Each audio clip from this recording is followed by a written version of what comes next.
கோத்தகிரியில் இயங்கி வரும் தனியார் நிதி நிறுவனத்தில் மாத நிலுவைத் தொகையை செலுத்த தாமதமானதால் நிதி நிறுவனத்தின் மேலாளர் வாடிக்கையாளரை தாக்கிய பரபரப்பு காட்சிகள். நீலகிரி மாவட்டத்தில் கடந்த சில வருடங்களாக தேயிலை விலை வீழ்ச்சியின் காரணமாக விவசாயிகள் தங்களது வாழ்வாதாரத்தை இழந்து வாழ்ந்து வருகின்றனர். மேலும் அதிக அளவில் பொதுமக்கள் கடன்களை வாங்கும் சூழ்நிலைக்கு தள்ளப்பட்டு உள்ளனர். இந்நிலையில் கோத்தகிரி அருகே கண்ணீரி முக்கிய பகுதியைச் சேர்ந்த பெள்ளி என்பவர் மகன் போஜ்குமார். இவர் தனது மகனின் படிப்பு செலவுக்காக கோத்தகிரியில் இயங்கி வரும் தனியார் நிதி நிறுவனத்தின் மூலம் 4 லட்சம் ரூபாய் கடன் பெற்றுள்ளதாக கூறப்படுகிறது. கடந்த 2 ஆண்டுகளாக கடனை முறையாக செலுத்தியுள்ளார். இந்நிலையில் இம்மாதம் 10ஆம் தேதி செலுத்த வேண்டிய தொகை கட்ட தாமதமானதால் இந்நிறுவனத்தின் மேலாளர் உதகை பகுதியைச் சேர்ந்த யாபேஸ் மற்றும் ஊழியர்கள் சதீஷ், நவீன்ராஜ் உட்பட மொத்தம் 6 பேர் போஜ்குமார் வீட்டிற்கு சென்று கடனை செலுத்துமாறு கேட்டுள்ளனர். போஜ்குமார் 2 நாட்களில் நிலுவைத் தொகை செலுத்துவதாக கூறியும் மேலாளர் உட்பட ஊழியர்கள் அதனை கேட்காமல் தகாத வார்த்தைகளில் பேசியும் அவரை தாக்கியதாகவும் கூறப்படுகிறது.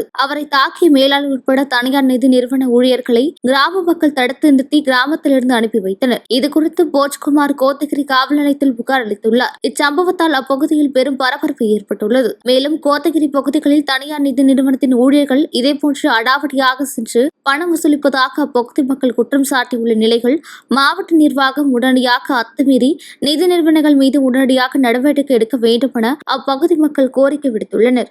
வணக்கங்க, என் பேர் போஜ்குமாருங்க. கோத்தகிரி கன்னியாகுமரியிலேருந்து பேசுகிறேங்க. இந்த மாதிரி வெளிச்சம் ஃபினான்ஸ்லேருந்து ஒரு 1.5 வருஷத்துக்கு முன்னாடி வந்து ஒரு 4 லட்ச ரூபா லோன் வாங்கியிருந்தேங்க. போன ஒரு மாதம் தான் வந்து இந்த மாதம் நேற்றே வந்து டியூ டேட்டுங்க. அது வந்து ஒரு நாள் தான் பெண்டிங் ஆச்சுங்க. இவங்க என்ன சொல்கிறாங்கன்னா, காலையில் சரி எனக்கு ஒரு 2-3 நாள் டைம் கொடுங்க அப்படின்னு கேட்டதுக்கு ஒரு 6 பேர் மொத்தமாக வந்துட்டு பெல்ட் கட்டி அடிக்கிறதும் என்னை வாயிலெல்லாம் இங்கெல்லாம் அடிச்சிட்டாங்க.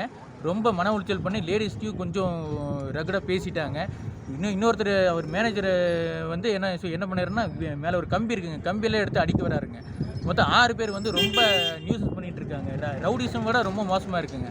இது வந்து காவல்துறை உரிய நடவடிக்கை எடுக்கணும். அப்படி எடுக்கலைன்னா நாங்கள் குடும்பத்தோடு சூசைட் தான் பண்ணிக்கணும். வேறு வழி இல்லைங்க, எங்களுக்கு தெரியல.